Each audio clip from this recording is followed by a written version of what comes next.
time for the main events.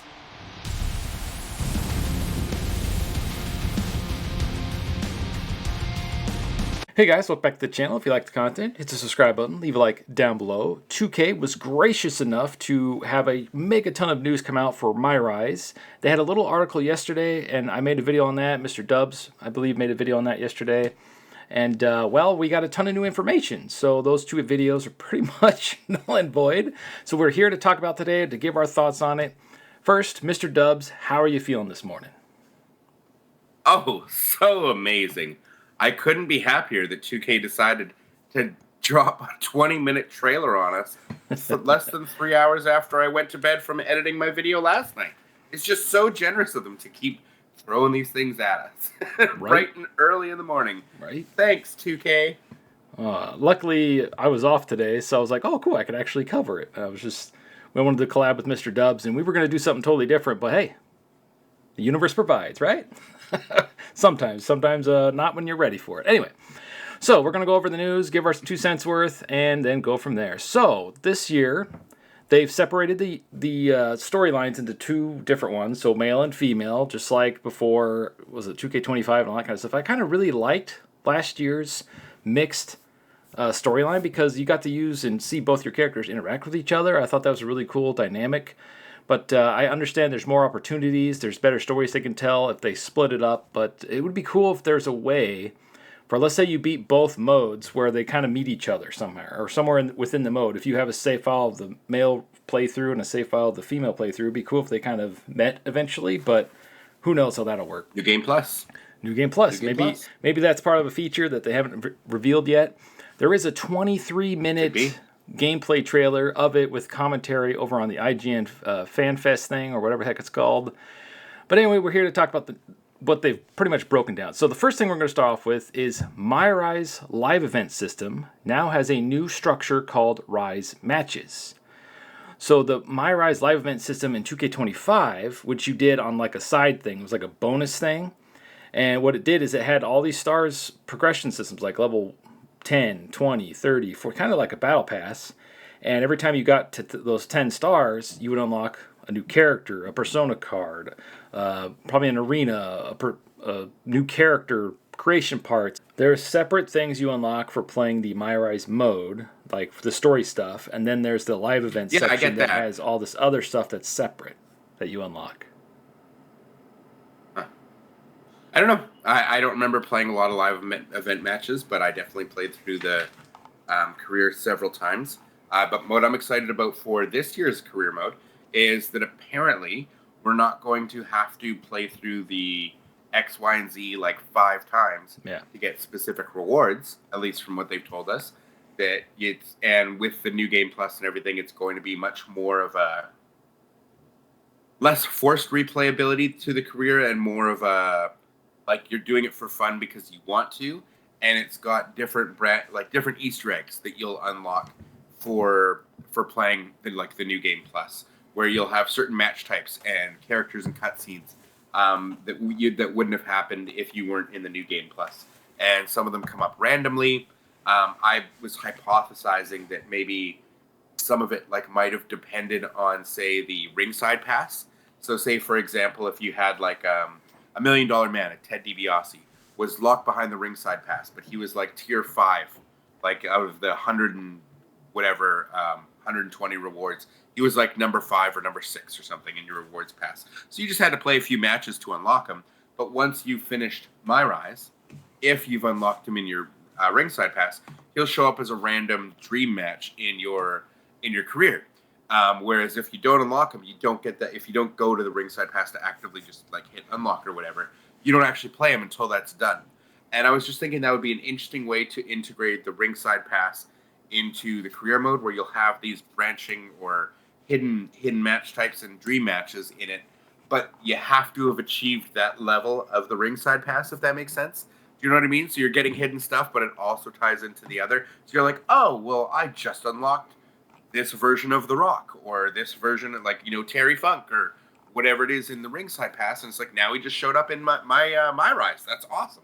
I think that would be an interesting way to integrate the Ringside Pass. That was just something I thought about yesterday in the video we did with Kenny.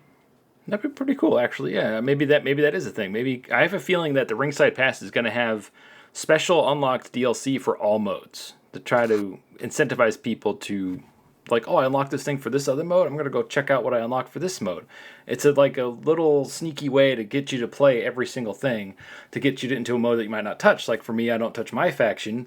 If there's something really cool I unlock in there that I could go get, I'm like, ooh, I'm going to go check that out.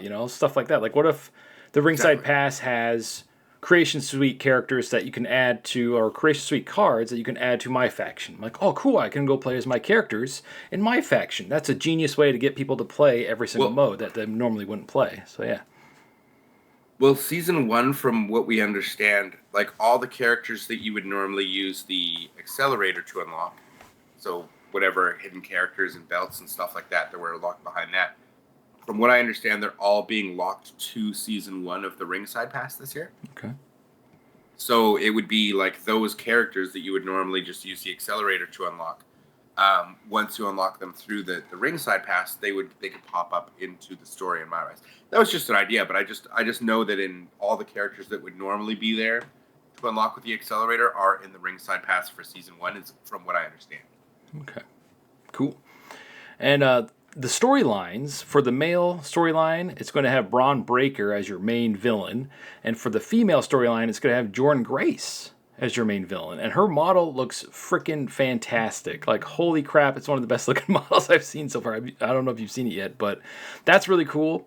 And when they asked the developer about it, they said they start this storyline and stuff so far ahead of what WWE's doing on the main show that they have no idea if Braun Breaker is going to be a big Outbreak star or be a heel or a babyface. So they just kind of march to the beat of their own drum for the game, which I kind of like, because then you get unique storylines for the game. It doesn't have to be one-to-one for what the show is, but it's kind of nice when it kind of lines up, because now Braun Breaker, who's unfortunately injured right now, is now your biggest antagonist, and I would argue he's one of the biggest heels in the company right now, if he wasn't injured. What do you think about that? Yeah. That's pretty cool, right? I think it's fantastic. I really thought Kenny and I talked about this on a video that actually just went up on the channel that we had recorded yesterday. About he didn't think, like, I love Jordynne Grace as a pick. I personally think fantastic. He himself just thought as a number one heel, he just doesn't buy it just because of her size. Like, she's obviously got size to her, but she's really short. Mm-hmm. So for him, he said he would have preferred maybe like a Jade Cargill or a Charlotte Flair, just someone like that in that spot. But for me, I really enjoyed. I'm really happy to see Jordynne Grace there. I don't know how much I would have enjoyed it as a Charlotte Flair. Jade Cargill, I mean, I've always been a fan of hers, so I would have been fine with that. But Jordynne Grace is a new face for this franchise. I like it.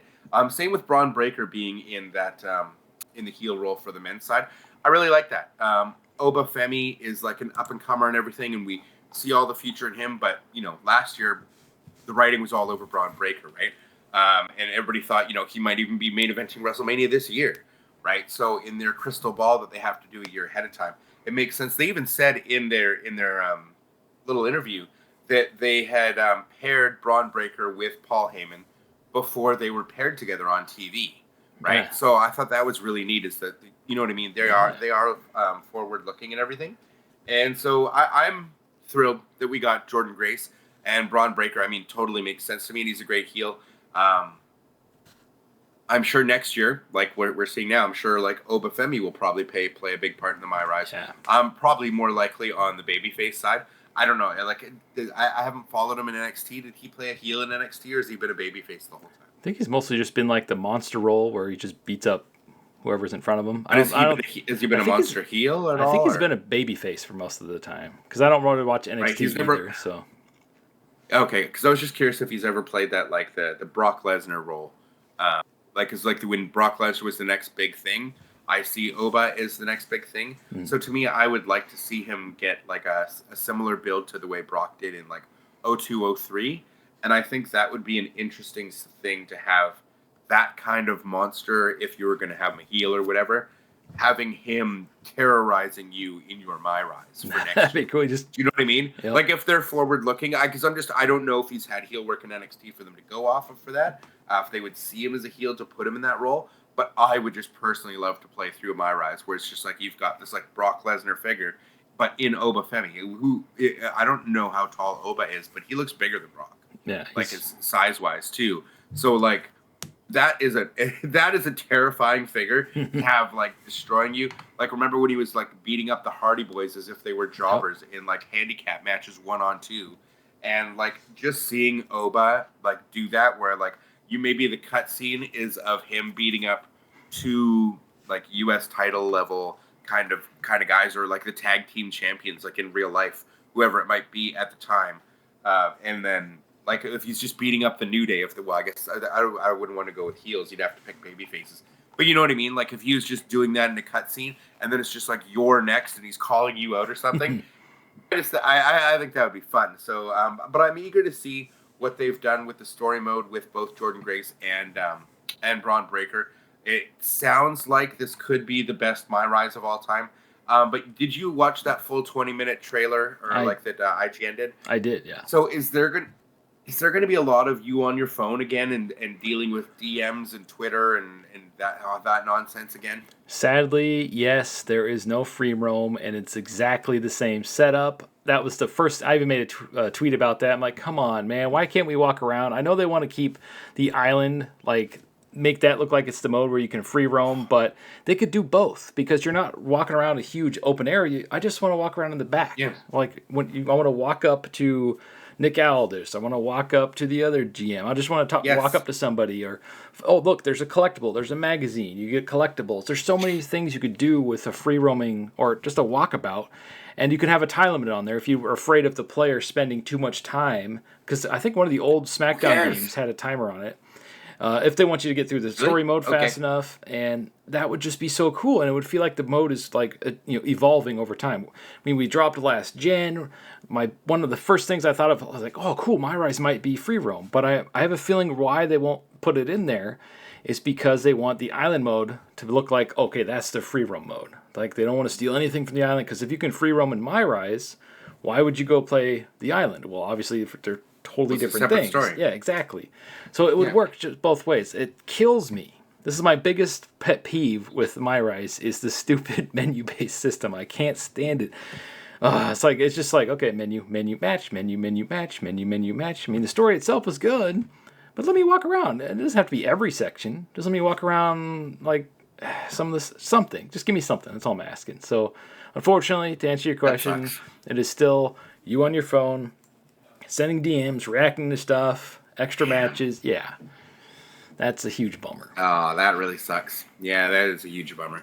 Because the way they explained it in the interview, like when we heard about it yesterday, was especially with the New Game Plus stuff, that they were they heard fan feedback. They were saying that they were acknowledging, a lot of fan feedback. They didn't like how the career just kind of ended at this point, and this was the end, and the not having New Game Plus and wanting it made it seem like they were wanting to go back to the old games with those Easter eggs that you're getting, with the hidden cutscenes, the hidden matches. So I really thought that this was kind of going to be the year where we kind of get that old SmackDown versus Raw feeling. Yeah. Like just because the old story modes are so much fun, and it didn't, like, the free roaming doesn't have to be crazy. Like you said, it can just be like whatever area you're in, it's the same guys you would talk to now, where you have the live event match guy, and it can just be in different backstage areas or wherever you go, and you just wander around, and then there's whoever you're going to face next or whatever, and it's just, I don't know, it's just better than just the text-based on your phone thing. I don't know.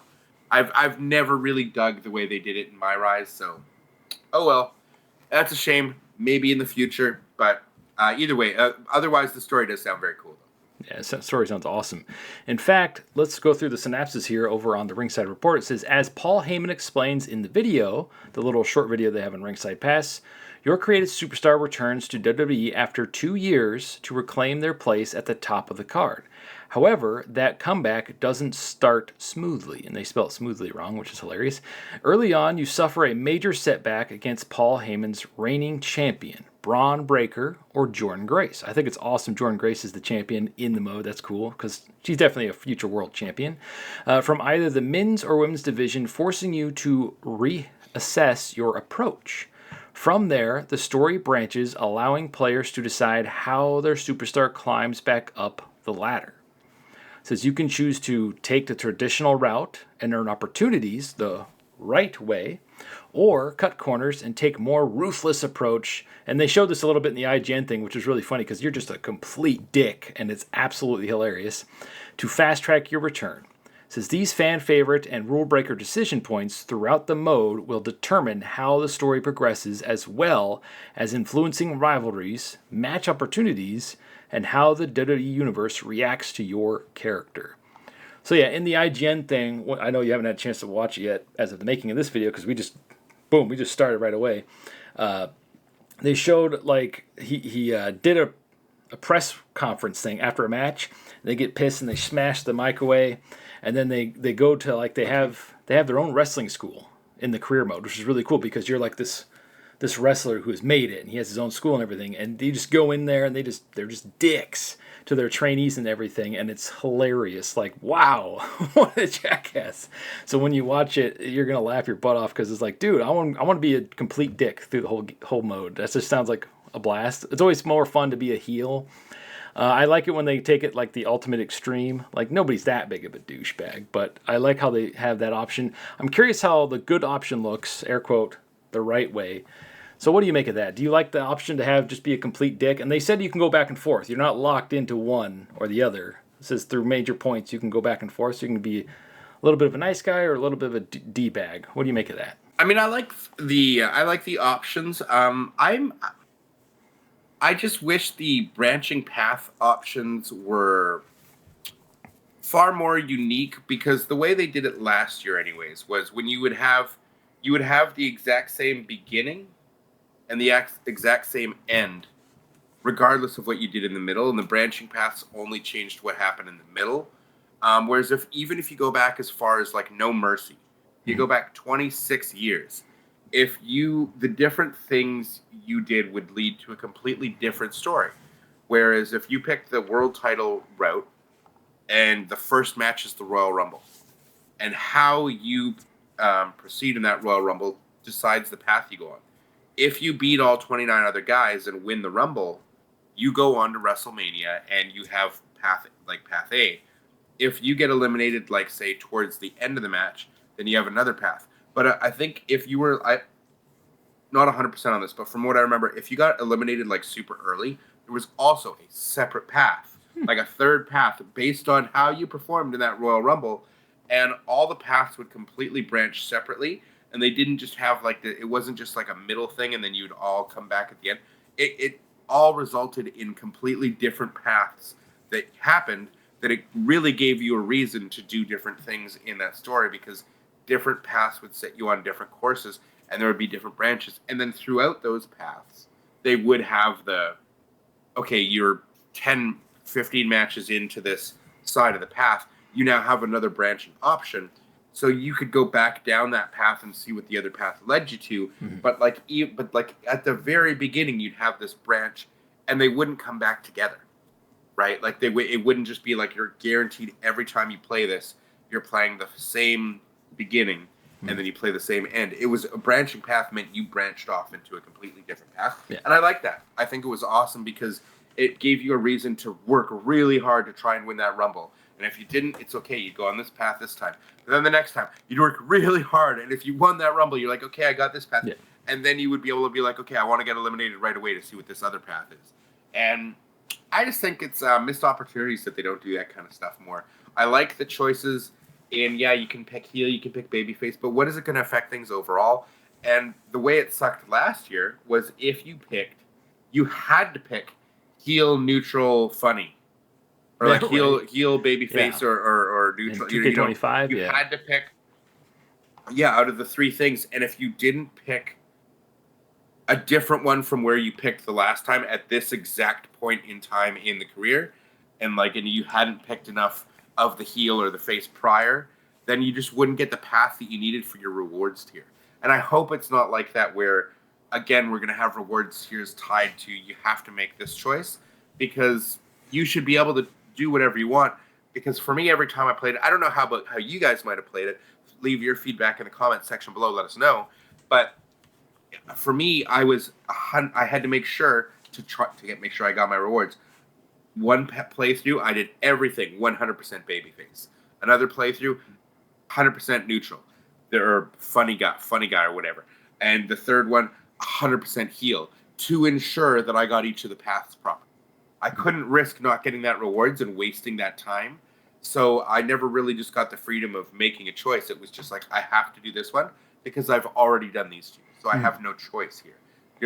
So I just hope it's not like that this year. Well, see, that's what the whole star system is supposed to like fix, because it looks like it's all tied to that, because it showed them unlock in that 23-minute video. They unlocked a ton of crap, and it looks like it's all tied to that star system, which counts through the entire mode. So instead of having to, I have to go do this option, I have to go explore this option, and so you have to play it 5-6 times, it looks like it's all tied to that. Exactly. And it's funny, they mentioned that in the IGN video where he's like, are you a speedrunner or do you like to take your time with it? And he goes, well, they, like you just said, they reward you for actually putting on good matches and playing the game. You know, like you bought the game, you want to play it, right? Although there are speedrunners out there that'll probably try to get through as fast as possible. But like you just pointed out, by putting on better matches, you could get there with less matches but more time. I guess you have to find a balance. But you could in 2 matches, if you got 10 stars, you could do the same as playing, 20 matches if you're just getting count out wins in 10 seconds and you only get half a star for each one. That's 2 matches down of the whole thing versus, 10. I don't know, or 20, right? Mm-hmm. Like I think it makes sense to me, and it also I think ties into the ringside pass as well, because from what I understand there. The more star matches you get, and especially victories as well, I think you earn more. Whatever I don't remember what the currency was called they used for the ringside pass. But whatever that in-game currency is to unlock the tiers of the ringside pass. I think you'll be getting more of those, putting on those 5-star matches in the MyRise as well. So you'll actually unlock the ringside pass faster this way as well. So it sounds like they're really rewarding players for actually playing the matches instead of just trying to rush through everything. So real quick, we'll go on to the men's division breakdown. It says, in the men's division, players work their way back into the contention against a mix of current superstars and rising talent. Along the way, you'll face opponents including Jey Uso, Jacob Fatu, hopefully he talks in the mode, that'd be cool, Ethan Page, The New Day, and the Wyatt Six. Wow, we're going to have some weird, bizarre stuff like in 2K20 maybe, where, I don't know if you played through 2K20, where there's the Undertaker part of the storyline. It's hilarious. You're like trying to go to the other dimension. They went totally batshmoo crazy in 2K20. I encourage you to go check it out, or at least watch a video on it. It's pretty funny. It says, your ultimate goal is earning another shot at the Oracle's WWE champion, Braun Breaker, who stands as the final obstacle between you and the top prize. Each rivalry and match builds toward that rematch, with branching dialogue and outcomes shaping how you reach it. And it goes on to the women's division. It says the women's division follows a parallel path with its own rivalries, cinematics, and championship chase. Players compete against top superstars including Naomi, cool, hopefully she'll have her new gimmick in there, Roxanne Perez, Kalani Jordan, Nia Jax, Liv Morgan. Oh God, we're gonna hear her go, that annoying voice. I love Liv Morgan, but she's so good at being that annoying little. And then the Wyatt Six again. Ooh, they're gonna be in the women's division too. That's pretty cool. And it says the comeback journey leads toward another showdown with Paul Heyman and the WWE Women's Champion, Jordynne Grace, with branching story choices that determine whether you earn your opportunity or take it by force. And in that IGN video, they showed the women's division playthrough for the first 23 minutes. So you get a really good look at that. They didn't show anything about the men's. And then it says, here's more information about the star system. It says, what's new this year? This year expands on WWE 2K25's live event match system with a new structure called Rise Matches, like we were talking about before. Rather than functioning as bonus content, Rise Matches are now fully integrated into the main progression path. And I don't know if you have it up on your computer right now, but it has a nice little picture here, breakdown, so you can get a good visualization of what they're going for. So it shows a match breakdown here. It says they earn 3.5 stars on their after their match, and it has like stuff they've just unlocked. It says remaining rebooks 10, current stars required 10 to get to the next page or to the next It looks like it's 10, 13, 22, 25. And there's a picture here over on X, which I'll have show up when I'm editing the video. It shows Bronze Breaker. He's completely bronze. It's a persona card you also get, and he's also a playable character. But it shows up here above him, 140 stars. So I'm curious, what's the max amount of stars you need to get everything unlocked? So that's pretty cool.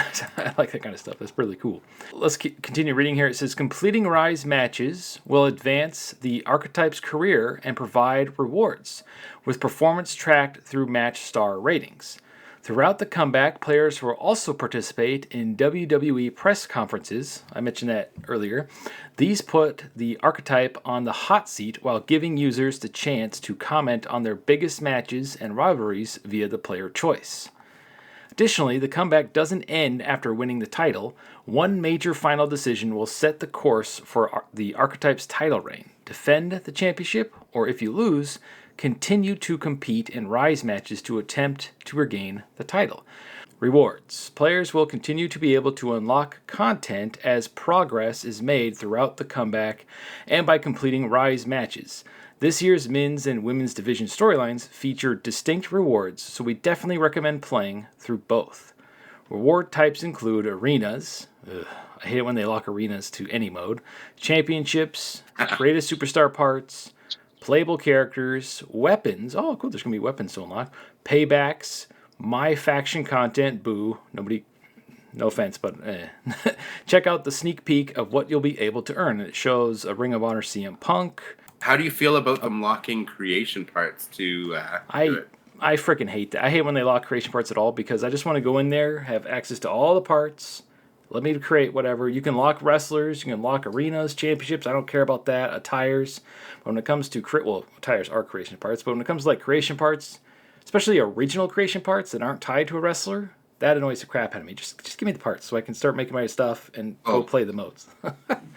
when you go into community creations. Oh, sorry. That you cannot download this because you have to go and play through Showcase first, or you have to play MyRise first. Yeah. That'll be fun with the Ringside Pass. Yeah.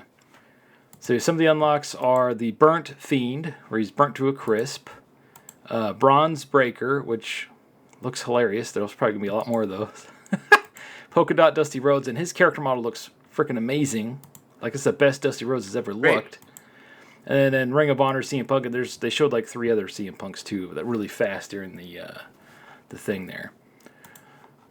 So that's about it as far as like what they have listed on their Ringside Pass page.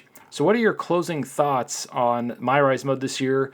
I know we're both bummed that it's not free roaming, or at least has a little bit of walking around, because that was the number one thing I wanted in this mode. And like I said earlier, it sounds like they really want to just save that for the island, which to me is stupid, because you have the mechanics built. They're right there. All you have to do is put them into MyRise, stop making me look at my phone, and this is all you can do in between matches. And I'm just looking at people. It's like, come on, man. Come on. So yeah, what do you make of all this? I'm really excited for the idea of the new Game Plus. I'll have to see how it's implemented.